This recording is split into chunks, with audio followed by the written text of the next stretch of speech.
Bangladesh is a country, as I said, which is recognized as an active, contributing, and responsible member of the international community. I, just last year, was elected a member of the International Civil Service Commission, a position in the international body that is only one of nearly 100 that Bangladesh serves, as a reflection of the confidence of the international community in the capacity of Bangladesh to contribute to global affairs.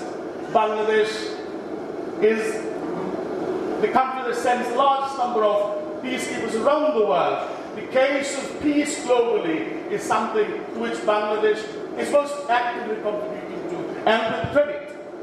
Bangladesh today is also the largest contributor of the police contingent globally in peacekeeping, including with full formed units of all women police contingents serving in Haiti. And I address to you, young man, there is a huge lot to be proud of being a Bangladeshi or a British Bangladeshi. There's a huge lot for you to be proud of your inheritance, a huge lot to be proud of your tradition, a huge lot to be proud of where your country is headed. I would be more than happy to engage with you on this. But let me fall back on other issues. I think there's a huge lot that the society, this association can do in terms of being current on what is happening, on having a capacity to be able to talk about what the country is about, and also, of course, to revert to us. Being here in Britain, in Birmingham, you are witness to part of institutions and processes which are, of course, have tremendous value of replication. And I'm certain, in your capacity as a British Bangladeshi, you'll be able to bring home much of this in terms of substance and processes in education, in technology, in institutions, in empowerment.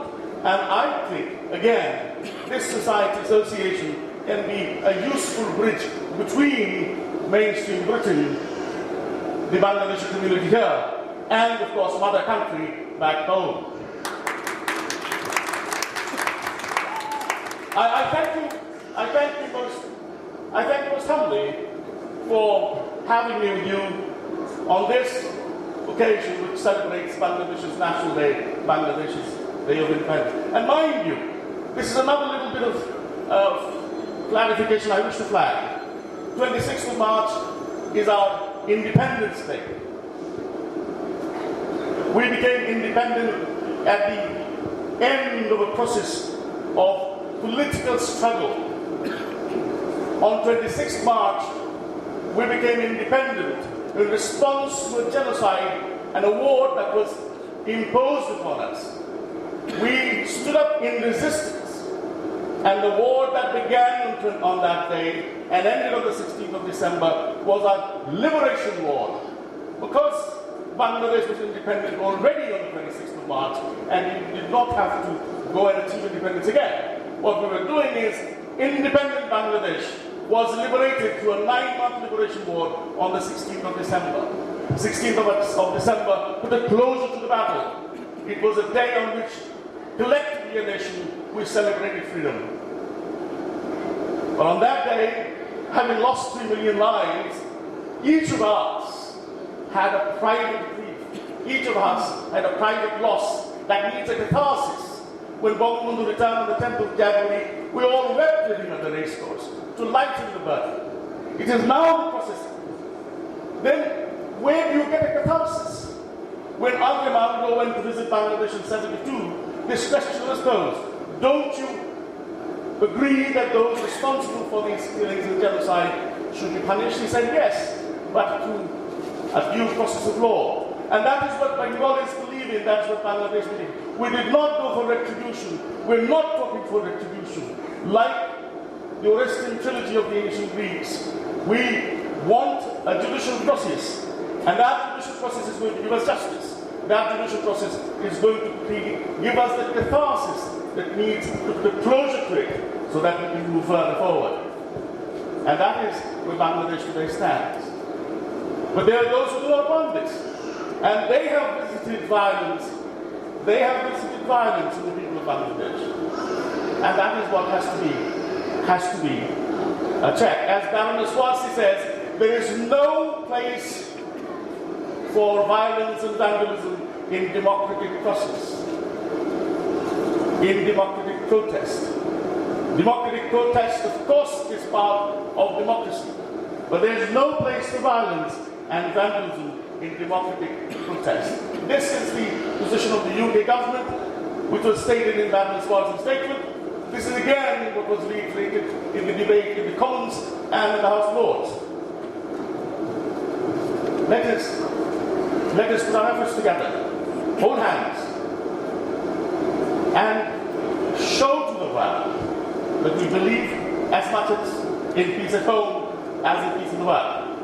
And therefore, efforts of some to impose violence on us shall not lead us to violence, but to greater peace. I thank you very much for having me on this day. I congratulate you again on the independence of Bangladesh. And thank you once again. Assalamu alaikum.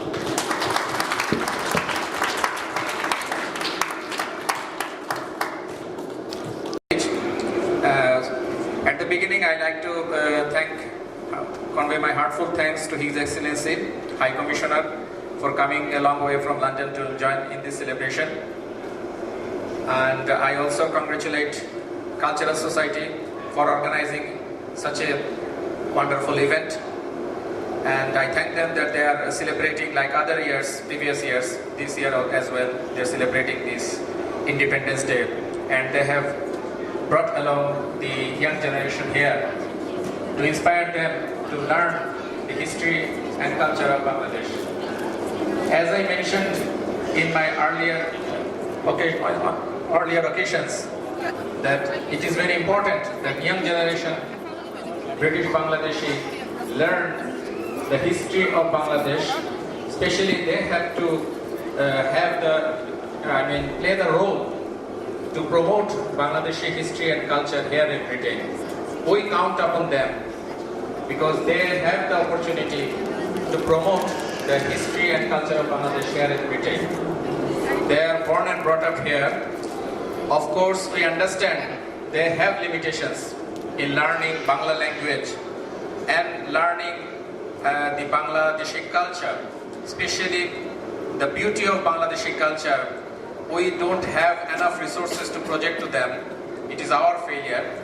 But at the same time, may I request the parents that you bring your children to the community events where they will get the opportunity to learn about Bangladeshi culture.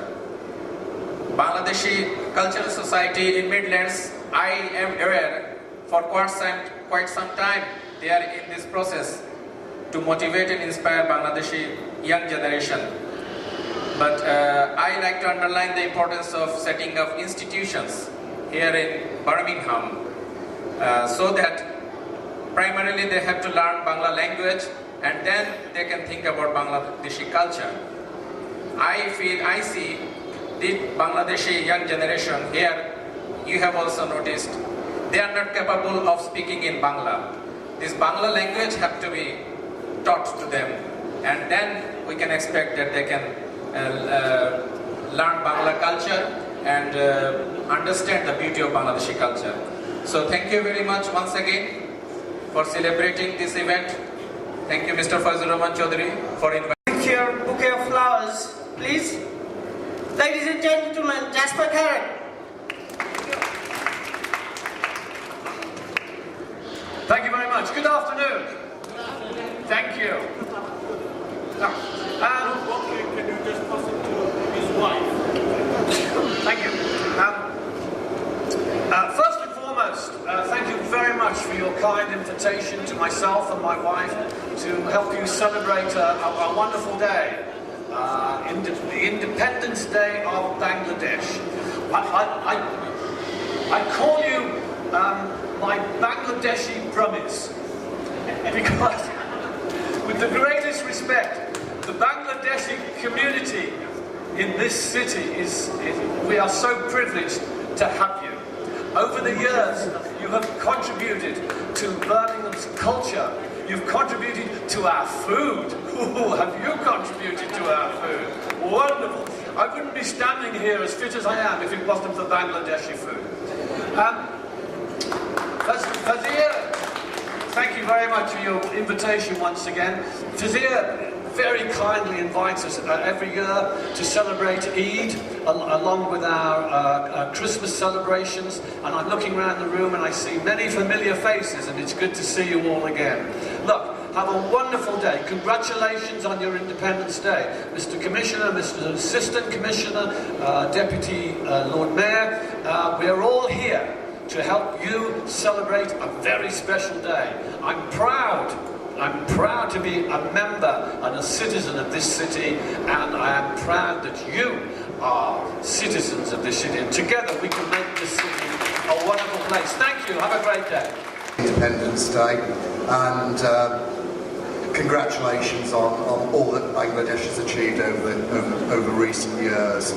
And secondly, Birmingham has always been a welcoming city. For centuries we welcome newcomers. The Bangladeshi community is the latest amongst the communities to enrich our culture, to make it more vibrant. Thank you for your contributions to commerce, to industry, to culture, to food. Long may it continue. And once again, it's a great honour to be here. Thank you. And I, as a British Bangladeshi, I will not accept anything what has been happening in Bangladesh. And I believe that the government of Bangladesh will take immediate action to find out those criminals, those who actually destroy our monument, and those who disobey our the national flag. It cannot be tolerated by any of the Bangladeshi citizens, either in this country, any part of the world, or in Bangladesh. So that is one of my messages to the people of Bangladesh. They should find out those criminals, those who destroy the monument and disobey the national flag, and they are not the part of our society. They are not Bangladeshi. They have no room in Bangladesh for them. The second thing is Bangladesh. Sheikh Hasina, the Prime Minister Sheikh Hasina said a few months ago, and I observed it very carefully. She said Bangladesh is a self-sufficient. Bangladesh reached food self-sufficiency, and it is true. Bangladesh now reached food self-sufficiency. Sorry, and the Bangladesh people, you know that there are lots of Bangladeshi people. There are women working in the field along the side of the men, and the people in Bangladesh actually there are lots of the high power of the what is called agricultural instrument are being used for the production of the crops in Bangladesh, and I observe all these things, and you can observe it from the various procedure, various system, and Bangladesh really improved quite a lot this year. It is now 41 years and 3 months, I think, but Bangladesh gained independence. Or is it 42 years? Sorry, my counting might be wrong, you see, but it is quite a lot. For example, communication, export, import, everything is so developed in Bangladesh, and we encourage, it should continue like this. But I'm trying to finish it off now, you see. I wish the Bangladesh would, sorry about this, finish it quickly, you see. Long live democracy in Bangladesh, long live our people, long live politics in Bangladesh. Thank you, Assalamu alaikum. Thank you very much. His Excellency, our High Commissioner, Asian High Commissioner, I want to just present request you on behalf of Bangladeshi people. You have just arrived, and we are so happy that you are our High Commissioner here now, and we are so happy that you have come here to meet us, the Birmingham people, today. In 1971, the people of Birmingham hoisted Bangladeshi flag. First time in the whole world outside Bangladesh. And remember, on that day in 1971, we all carried Pakistani passport. And these thousands and thousands of people who came and joined together in Small Hill Park, they were all worried that in case Bangladesh doesn't get the independence, what would happen to them? But they did not care about the personal safety. They all came here together and hoisted our flag and made an oath that until Bangladesh get the full independence, become the full member of United Nations as a sovereign state, we will carry on fighting. And we did. And we submitted an application to your predecessor on behalf of the Birmingham people for recognition of Birmingham or Birmingham people for their sacrifice, not for any particular person, not for me, not for Mrs. Pasha, whose house was 9 months is our office, not our Mr. Ali, who hoisted the flag. On behalf of all 3,000, 10,000 people, we request you to request our Prime Minister, our government in Bangladesh, that Birmingham did that heroic act in 1971 and Birmingham should be recognized. Thank you. Thank you very much.